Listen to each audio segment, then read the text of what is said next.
Welcome to Jazz Piano Skills. I'm Dr. Bob Lawrence. It's time to discover, learn, and play jazz piano. Today you are going to discover standard rhythmic vocabulary found in classic jazz language. You're going to learn how to use quarter notes and eighth notes to create rhythmic vocabulary patterns. And you're going to play 12 classic rhythmic vocabulary patterns used for developing a sense of time, proper jazz articulation, and improvisational ideas. So as I always like to say, regardless of where you are in your jazz journey, a beginner, an intermediate player, an advanced player, or even if you are a seasoned and experienced professional, you will find this Jazz Piano Skills podcast lesson exploring rhythmic vocabulary to be very beneficial.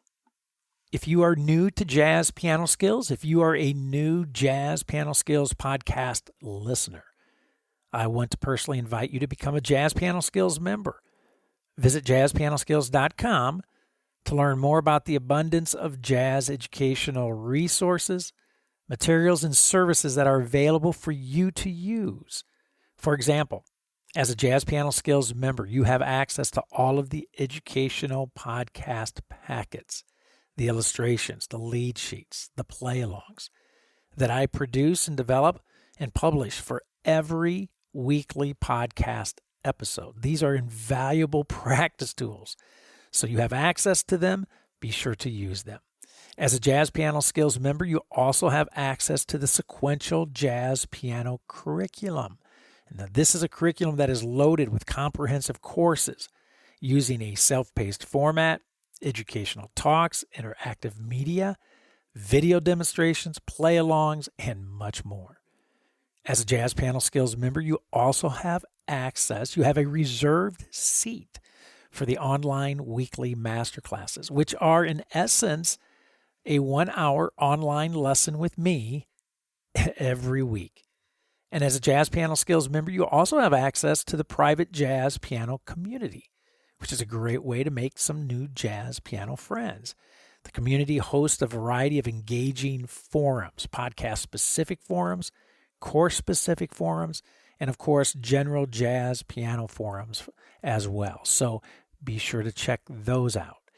And last but certainly not least, as a Jazz Piano Skills member, you have unlimited private, personal, and professional educational support whenever and as often as you need it. So again, visit JazzPianoSkills.com to learn more about all of the educational opportunities and how to easily activate your membership. There are several membership plans to choose from, so check it out. If you have any questions, please let me know. I am always happy to help you in any way that I can. I also want to remind everyone to check out the Jazz Piano Skills blog. Whether you are a Jazz Piano Skills member or not, you can enjoy reading some additional insights regarding the jazz piano skill of the week. You will find the blog link in the menu bar running across the top of the page at JazzPianoSkillsPodcast.com, or you can just simply scroll to the bottom of the page and you'll see an entire blog section. I take some time at the end of each week to jot down my final thoughts about the jazz piano skills explored in the weekly podcast episode and hopefully provide you with some words of encouragement and inspiration as well. So be sure to check out my blog and let me know what you think. Your feedback is always welcome and is always very much appreciated. Okay, let's discover, learn, and play jazz piano. Let's discover, learn, and play some rhythmic vocabulary. So why is it so difficult to improvise? Why does everyone when starting out, or heck, even after years of study, find it challenging to improvise musical ideas that sound like jazz? I mean, how hard can it be, right? I mean, you have a chord in front of you and you have been taught to play a specific scale that goes along with that chord. They're a match made in heaven. In other words, if you have a C minor 7th chord that you have to improvise over, and you've been instructed to use the following 7 notes, C, D, E flat, F, G, A, and B flat, when improvising over the C minor 7th chord, because all of those notes fit perfectly over the chord, which is another way of saying there are no wrong notes in that scale. It's foolproof. You can't make a mistake. No wrong notes. I don't know about you, but that sounds like a pretty good jazz deal to me. I bet this sounds very familiar to a lot of you listening, because that is precisely how jazz improvisation is typically taught. We, all of us jazz teachers, love to teach what we love to call chord scale relationships. It's a fancy schmancy name that sounds really good. And basically what it says is that this chord goes along with this scale, or this scale goes along with this chord. And of course, this is great. This is great information. All of us do indeed need to understand chord scale relationships. Otherwise, we are left to simply guessing at the notes to play. And I promise, if that is your approach, you're going to guess wrong. The odds are heavily stacked against you.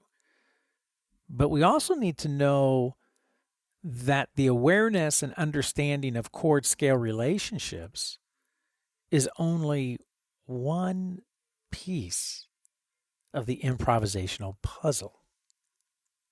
Once I teach some fundamental chord scale relationships to a student, I encourage them to begin experimenting and exploring the chord scale relationship, to begin improvising. Now, this is a huge step, because I am asking the student to begin playing music without music. In other words, we have no sheet music, no lead sheet in front of us. Just a musical sound, major, dominant, minor, half diminished, diminished, that is going to be played harmonically and melodically at the same time. Harmony in the left hand, a chord, and melody in the right hand, a scale. Whoa. This is definitely stepping out of a young jazzer's comfort zone, for sure. But it is a jump that we all have to make at some time in our journey. Otherwise, we never develop improvisational skills. So let me give you an example of how this typically goes when I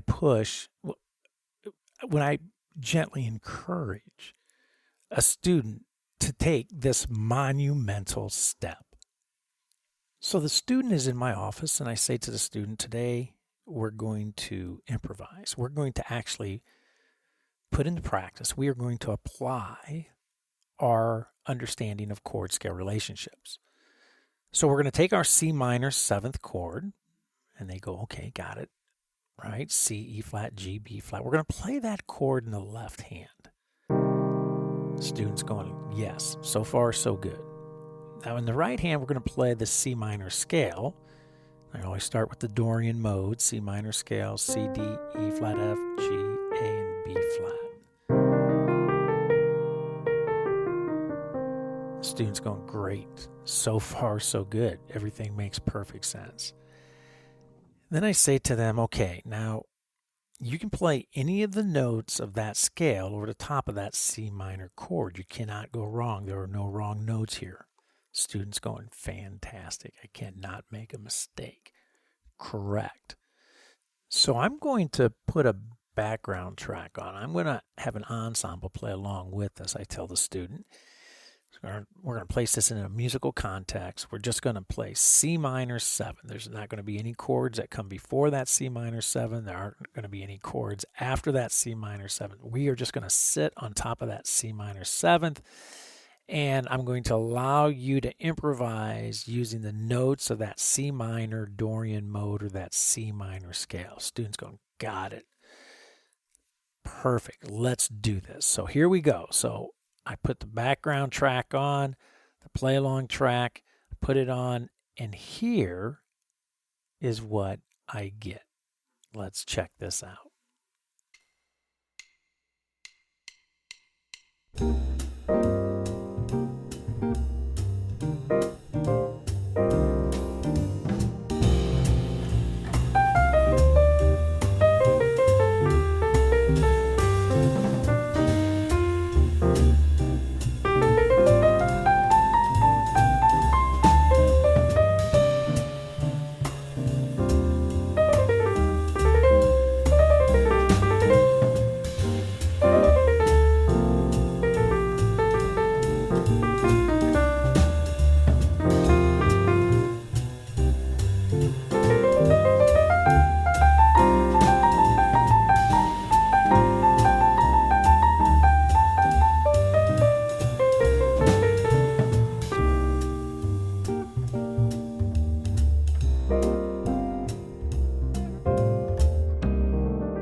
Okay, so the student gets done improvising, sitting there on the bench. I'm watching the student. They're processing information. They finally look up at me and they go, you know, Dr. Lawrence, I got to tell you, your chord scale relationship approach makes sense to me, right? I got a chord, the scale goes with that chord goes with that scale. But I got to be honest with you, man, your approach, I'm just not digging it, because when I utilize your approach, your chord scale relationship approach, I kind of sound like I'm just wandering. You know, it just sounds like I'm just kind of picking out notes randomly here, and I'm just kind of wandering. And I look at them and I'm in agreement. And I say to them, well, you know why you sound like you're wandering? They say, why? And I say, because you're wandering. Right? That scenario right there happens in my office almost every single day.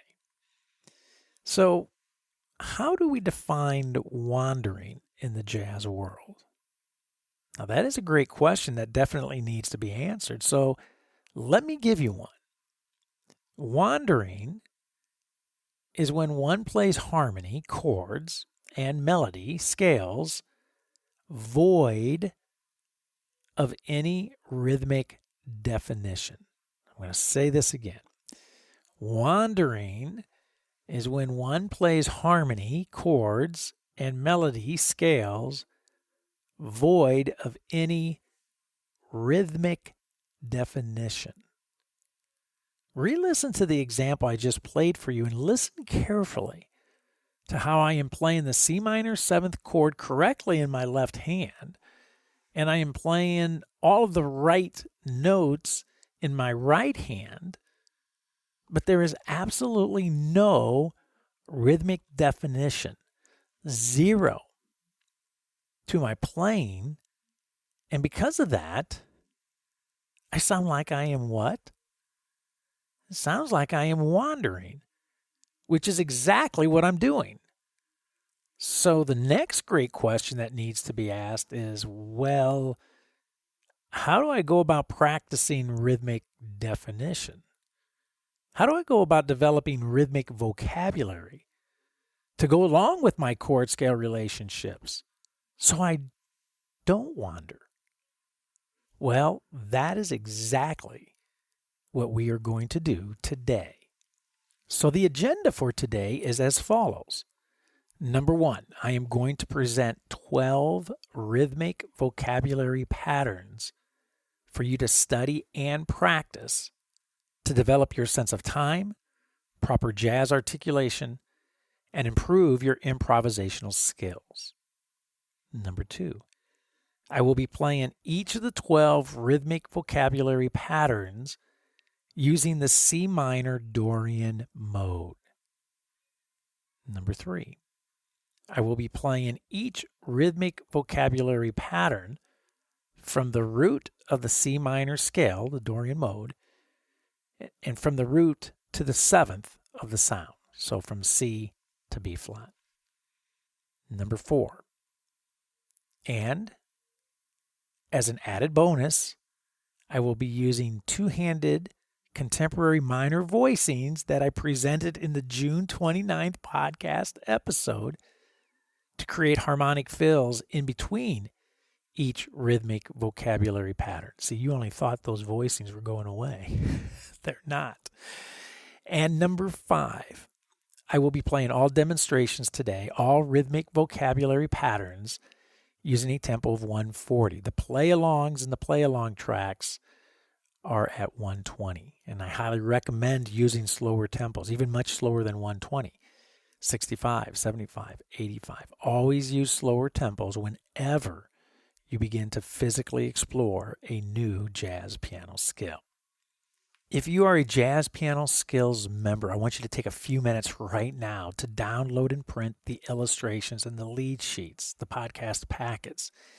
You have access to all of the podcast packets, and you should be absolutely using them when listening to this podcast episode.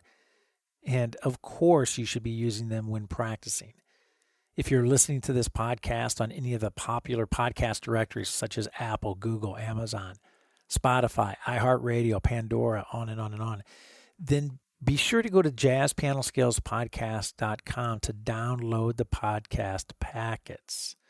You will find the download links in the show notes.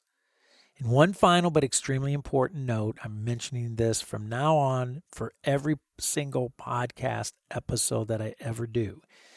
If you are thinking that the jazz piano skill today that I am presenting, that you are about to discover, learn, and play, these rhythmic vocabulary patterns, if you are in any way thinking that these skills are over your head, then I would say to you, okay, continue to listen. Continue to grow your jazz piano skills intellectually by listening to this podcast episode. The fact is this: all skills are over our heads when first introduced, and that is precisely the first step we need to take in order to improve our musicianship.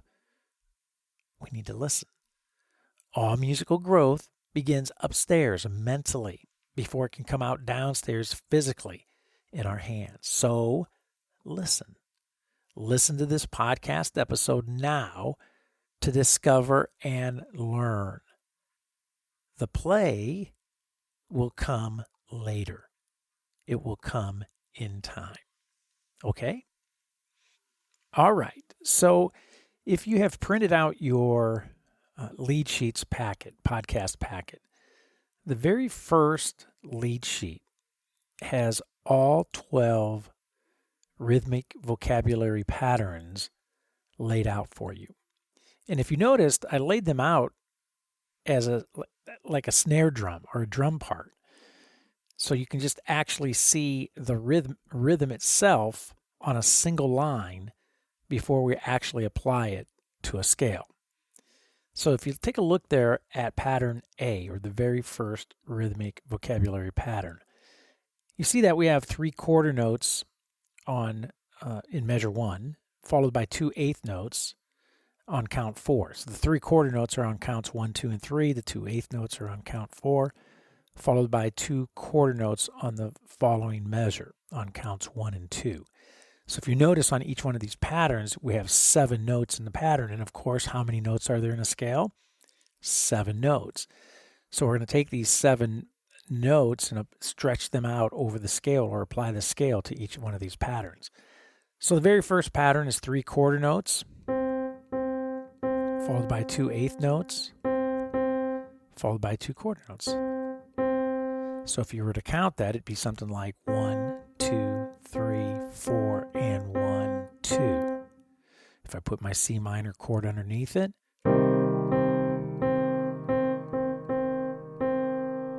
right? It's not a bad idea to just practice it, the rhythms just like that, where you play the rhythm on the root, the entire rhythmic pattern, before you try applying it to the scale. So the pattern again, pattern A.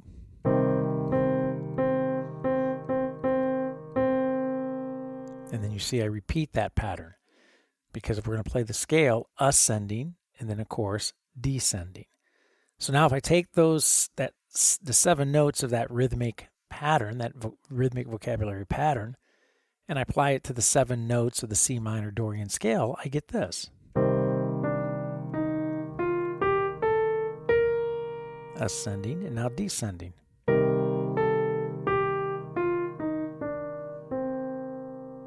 So quarter notes on counts 1, 2, and 3, followed by 2 eighth notes, followed by 2 quarter notes. How cool. So now I want to drop that into a musical context. I'm going to bring the ensemble in. I'm going to play the pattern ascending a couple times, then descending a couple times, and then an ascending, descending motion. So let's check it out. Let's see what we think, and then we'll go from there. So here we go.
Nice. All of a sudden, a scale doesn't sound so much like a scale with one little variation to the rhythm. And if you noticed, I played the scale from root to 7th, using the pattern from root to the 7th, from C to B flat, and then descending from the 7th back down to the root, from B flat down to C.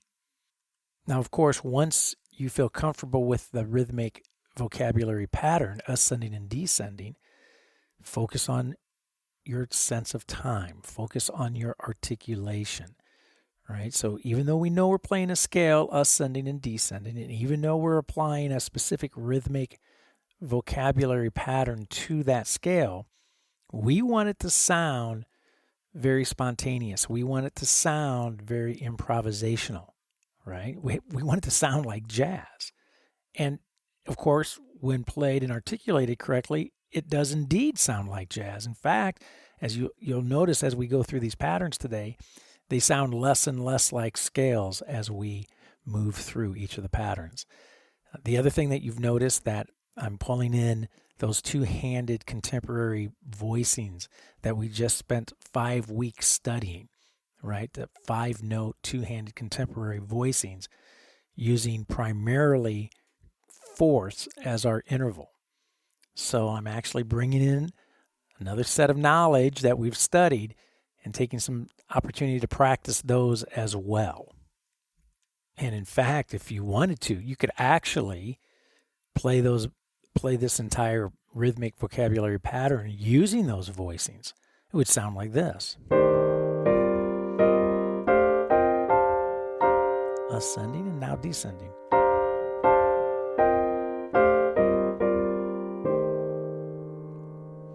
Nice, right? So that's not the objective of today's lesson, but I'm just showing you how we can continue to pull along the data, the information, the skills that we have studied in previous podcast episodes and practice them in conjunction with the skill that we're studying today. Very cool, very efficient, very effective practicing. Okay, now rhythmic vocabulary pattern number 2, or letter B on your lead sheet. We're going to shift those eighth notes from count 4, we're going to shift those eighth notes over to count 3. So now my rhythm sounds like this. And again, if I was counting that, 1, 2, 3, and 4, 1, 2, 7 notes, right? So now I'm going to apply the scale to that pattern. Ascending,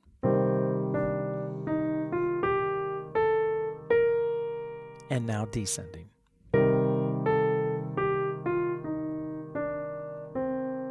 Nice. So that's all we're doing. We're taking the eighth note pair, the pair of eighth notes that we played on count 4 in the first pattern, we're shifting them now to count 3. So let's bring the ensemble in. Let's place this rhythmic vocabulary pattern into a musical setting, musical context, and see what we think. Here we go. Check it out.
Nice, right? So as I mentioned earlier, as we move through each of these patterns are going to sound less and less like a pattern that's being applied to an ascending and descending scale, and more like an improvisational thought, like an improvisational idea or motif. And that's the objective.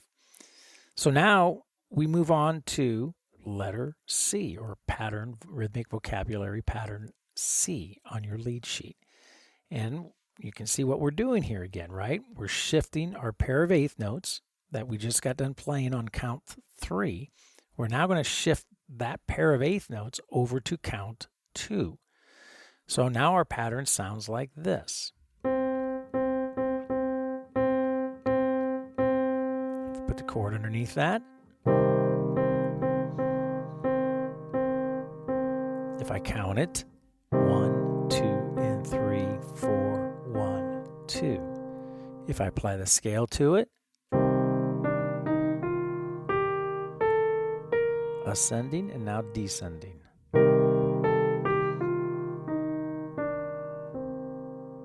Nice. So now let's place it into a musical context, musical setting. Let's bring the ensemble in and let's check it out. Here we go.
Cool. You can already hear that the wandering is disappearing. It's going away. We actually have rhythmic definition to our melodic line, to our scale. So the first 3 patterns, right? Pattern number 1, or the letter A on your lead sheet, the eighth note pair, the pair of eighth notes were placed on count 4. In pattern number 2, or letter B, the pair of eighth notes were placed on count 3. And in letter C, or the third pattern that we just played, the pair of eighth notes were placed on count 2. So now we're going to just shift the eighth notes one more time, and we're going to place the pair of eighth notes on count 1. So our pattern sounds like this. If I put the chord underneath that, if I count that, 1 and 2, 3, 4, 1, 2. And if I apply the scale to that, ascending, now descending.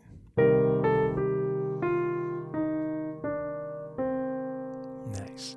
So now, as we did with the previous rhythmic vocabulary patterns, let's place this rhythmic idea into a musical setting, into a musical context, and see what we think. So here we go. Let's check it out.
Very cool indeed, right?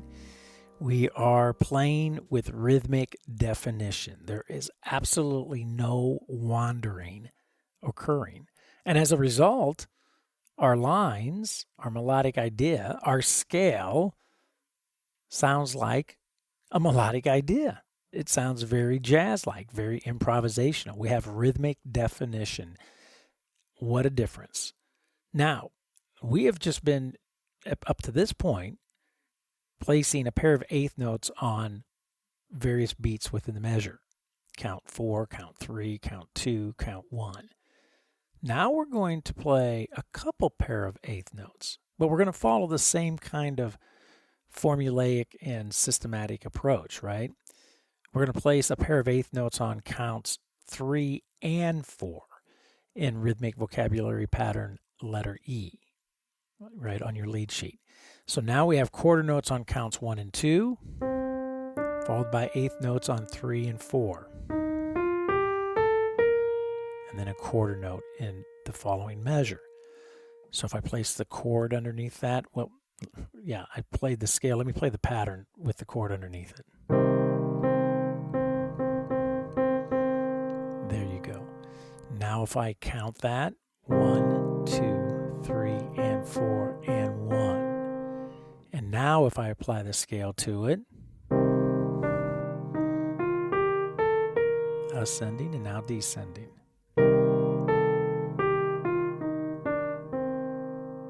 Wow, we have some more eighth notes involved with our rhythmic vocabulary pattern now. And now it's really going to start to sound very jazz-like and very improvisational. So let's bring the ensemble in. Let's place this rhythmic vocabulary pattern into a musical context, into a musical setting, and see what we think. Here we go.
You can really hear, right? Vocabulary, rhythmic vocabulary applied to our chord scale relationships.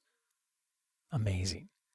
So now we're going to take our eighth notes and we're going to shift them from counts 3 and 4 to counts 2 and 3.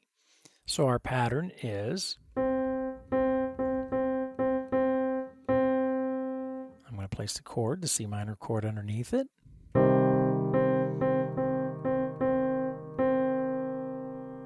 Now I'm going to count it. 1, 2, and 3, and 4, 1. And now I want to apply the scale to it.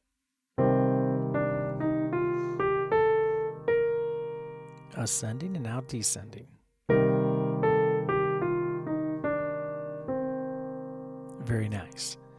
So as we have been doing, let's place this rhythmic vocabulary pattern into a musical context, musical setting, and see what we think. And again, I want to focus on my time, my feel, my articulation. I want this to sound like jazz. I want this to sound improvisational. So here we go. Let's check it out.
What can I say, right? Very jazz-like. You know why it sounds very jazz-like? Because it is very jazz-like. Because it is jazz. Quarter, eighth note rhythms. It does not get any more jazz than that. So now we're going to take our eighth notes and we're going to shift them again. We're going to place our eighth notes on counts 1 and 2 and quarter notes on counts 3, 4, and 1 of the following measure. So once again, these are 7-note rhythmic vocabulary patterns eventually applied to a 7-note scale. So the pattern sounds like this. Now I'm going to place my C minor chord underneath it.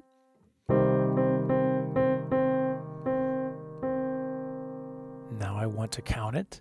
1 and 2 and 3, 4, 1. And now I want to apply my C minor Dorian scale to it. Ascending and now descending.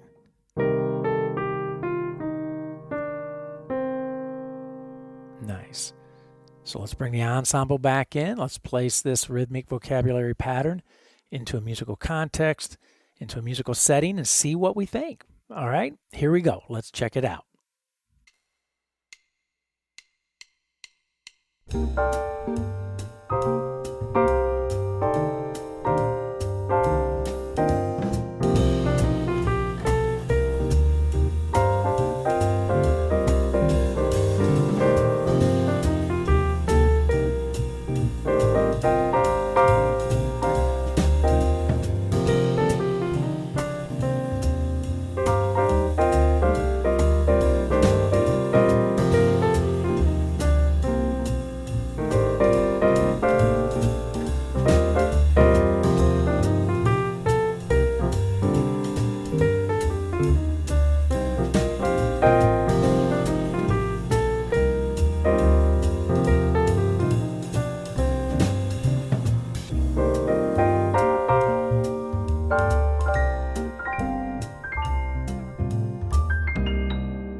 So far we've looked at 7 rhythmic vocabulary patterns.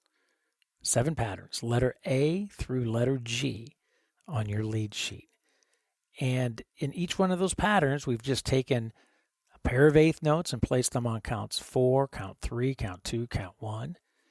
Then we took a pair of eighth notes and placed them on counts 3 and 4, counts 2 and 3, and then counts 1 and 2.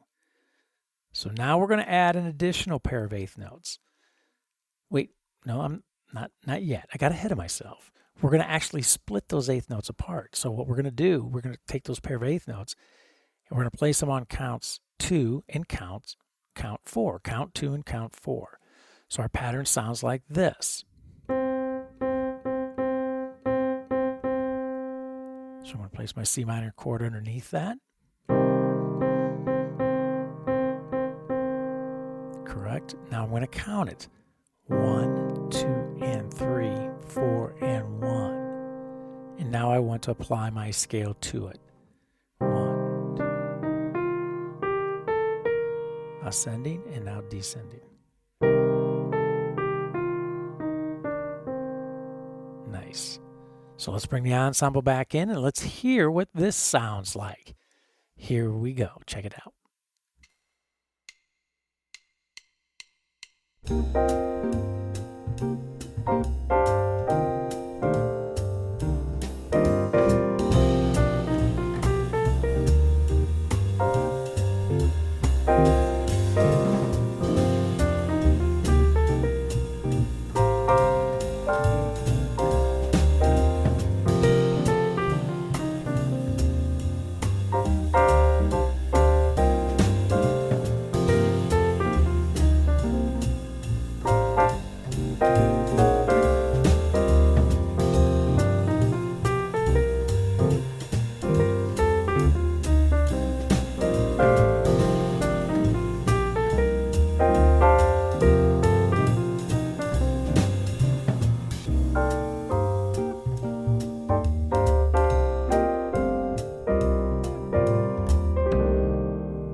Love it.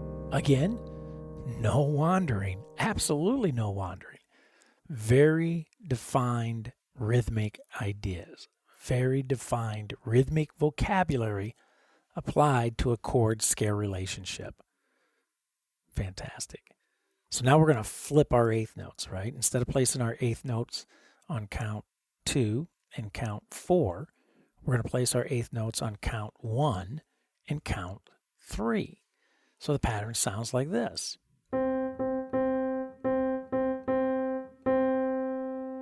Let me place the C minor underneath it.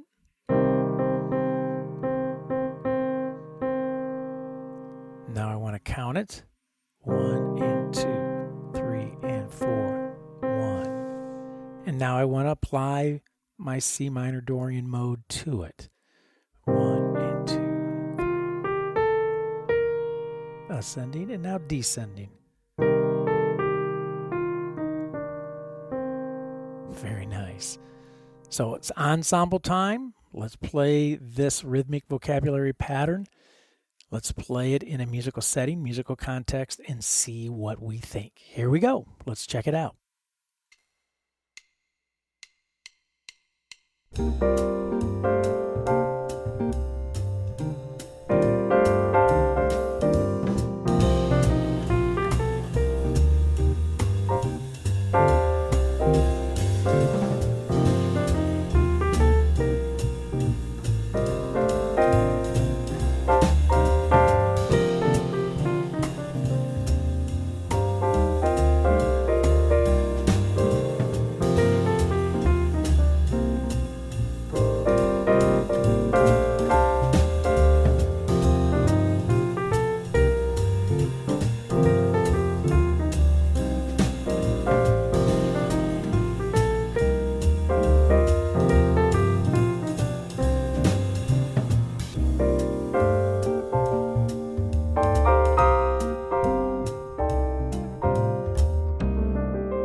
An added benefit to all of this, when you start applying these rhythmic vocabulary patterns to scales, number one, it forces you to really know your scale, doesn't it?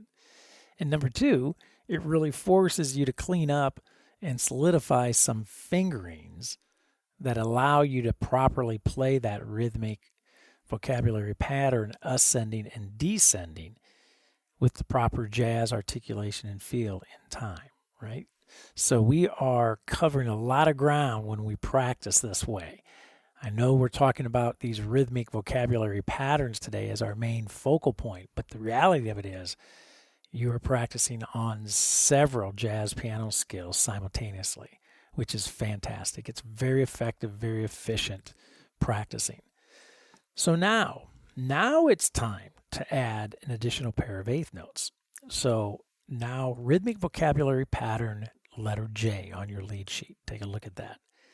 You can see we have eighth notes now on counts 2, count 3, and 4. Counts 2, 3, and 4. So the pattern sounds like this. Nice. Put my chord underneath it, my C minor 7. I'm going to count it now. 1, 2, and 3, and 4, and now apply my C minor Dorian mode or scale to it.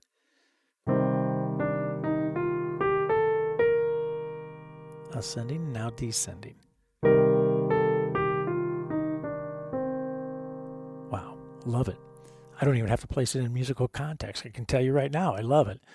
But nevertheless, let's place it into a musical setting and into a musical context and see what we think. Here we go. Check it out.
See, I told you, I loved it. It sounds fantastic, right? All those swinging eighth notes. Now we're going to flip it over, right?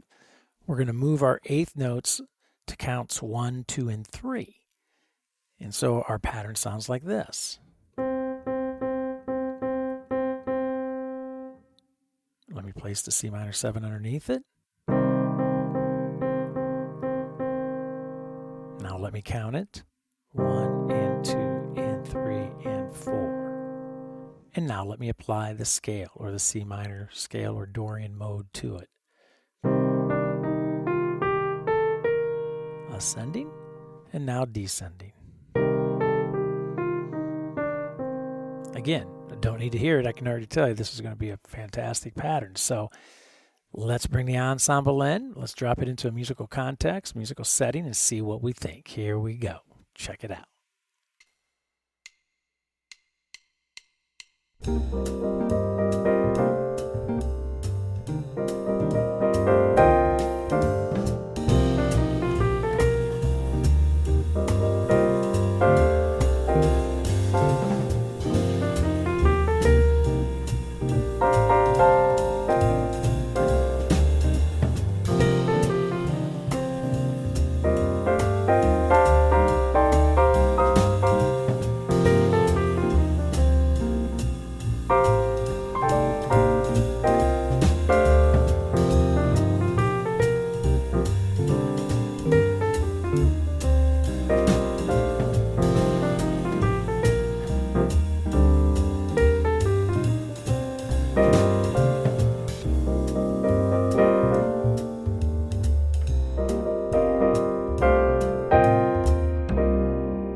So we've started out today placing a single pair of eighth notes on count 4. Then we shifted it to count 3. Then the eighth notes to count 2. And then the eighth notes to count 1. Then we brought in another pair of eighth notes. and we placed eighth notes on counts 3 and 4. And then we shifted them to counts 2 and 3. And then we shifted those eighth notes to counts 1 and 2. Then we split those eighth notes apart, where we put eighth notes on counts 2, and count 4, and then on count 1, and then on count 3. Then we added an additional pair of eighth notes. So we now had 3 pair of eighth notes that were on counts 2, 3, and 4. And then we flipped the eighth notes to be on counts 1, 2, and 3. So guess what's next? Look at rhythmic vocabulary pattern, letter L, the last one on your lead sheet. Eighth notes on all 4 beats. Now, this is fantastic, but it presents a little bit of a problem because now we have 8 notes and there are only 7 notes in the scale. So what I would recommend doing is just repeating the top note and the bottom note of this scale. So the pattern is going to sound like this. Let me place the C minor chord underneath it. Great. Let me count it. 1 and 2 and 3 and 4 and now let me apply my C minor scale to it. See, I repeated the top note. Now descend. And I repeated the bottom note. Regardless of whether or not you have notes that are repeated or not, right? We still have to play with the correct feel, the correct articulation. So let's bring the ensemble in. Let's drop this last rhythmic vocabulary pattern into a musical setting, into a musical context, and see what we think. Here we go. Check it out.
Wow, this has been an exciting hour.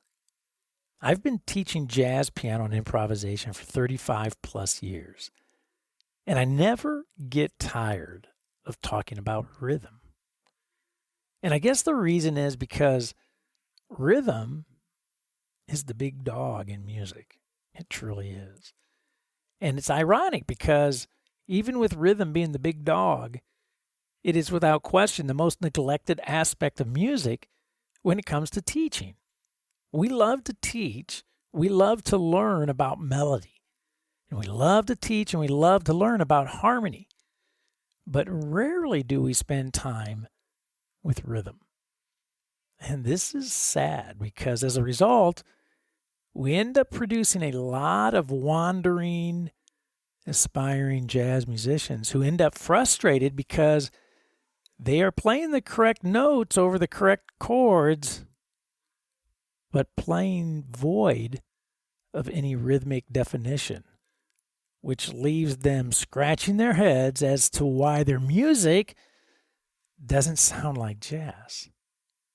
So do not blow past this Jazz Piano Skills podcast episode or take it lightly.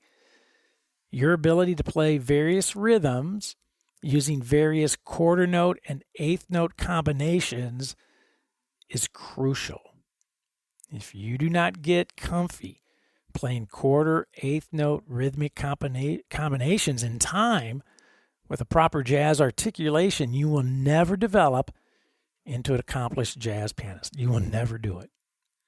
So play the 12 patterns that I presented to you today using all 12 major, 12 dominant, 12 minor, 12 half diminished, and 12 diminished scales. If you do, you will love how your playing evolves, and you will love how your playing will radically improve. So as you have probably figured out, with the name of this podcast episode being Rhythmic Vocabulary 1, that there's more rhythm study to come.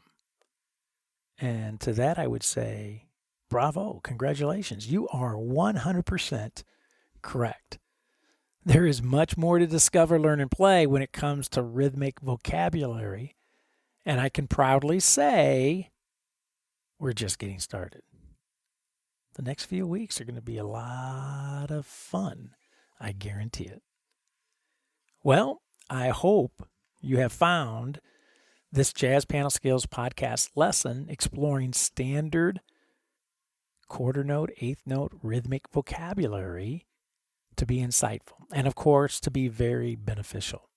Don't forget, if you are a Jazz Piano Skills member, I will see you online Thursday evening at the Jazz Piano Skills Masterclass, 8 p.m. Central Time, to discuss this podcast episode lesson exploring rhythmic vocabulary in much more detail, and to answer any question that you may have about the study of jazz in general. Again, as a Jazz Piano Skills member, be sure to use the educational podcast packets, the illustrations, the lead sheets, the play-alongs for this podcast lesson. And also be sure to use the Jazz Piano Skills courses to help you maximize your musical growth. And likewise, make sure you are an active participant in the Jazz Piano Skills community. Get involved, contribute to the various forums, and more importantly, make some new jazz piano friends. As always, you can reach me by phone, 972-380-8050. My office extension is 211. By email, Dr. Lawrence, drlawrence @jazzpianoskills.com, or by SpeakPipe, found throughout the Jazz Piano Skills website. Well, there is my cue. That's it for now, and until next week, enjoy the standard rhythmic vocabulary patterns, enjoy the journey, and most of all, have fun as you discover, learn, and play jazz piano.